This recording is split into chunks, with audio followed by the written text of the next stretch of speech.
का समय था। अंधेरे के बीच राजन काम से अपने घर को लौट रहा था और बहुत जोर की बारिश हो रही थी, जिससे बचने के लिए वो गांव की उस पीपल के पेड़ के नीचे बैठ गया था। वहीं पर एक कुआं भी था जो कई सालों से सूखा हुआ था।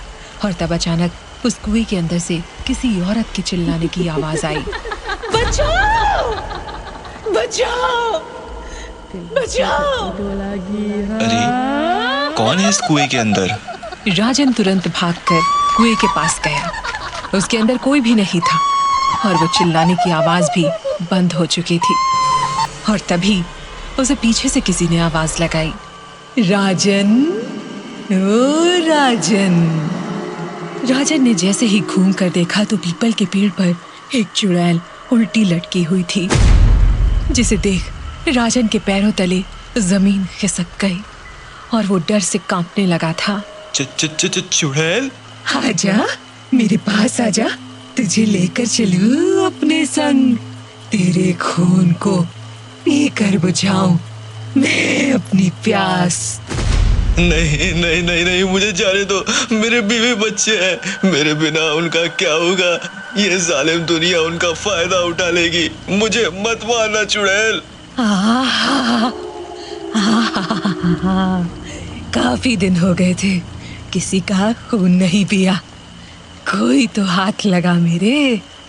इतना बोलकर वो चुड़ैल उड़ती हुई राजन के पास आई और उसे पकड़कर कुएं के अंदर ले गई, जहां जाकर उसने राजन के गले में अपने लंबे लंबे दांत गड़ाकर उसके खून को चूस लिया।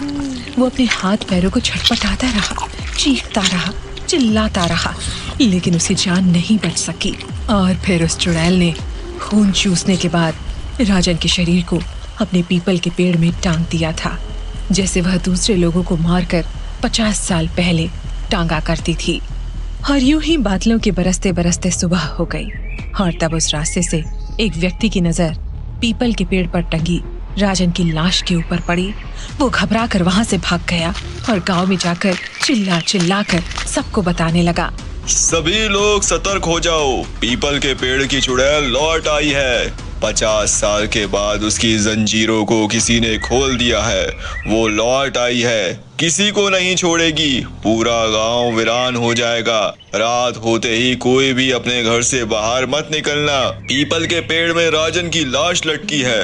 राजन की मृत्यु के बाद पूरे गांव में डर का माहौल बन गया था, क्योंकि करीब 50 साल के बाद पीपल के पेड़ की चुड़ैल लौट आई थी, जो कि उस गांव के ऊपर श्राप थी, क्योंकि पहले वह औरत गांव में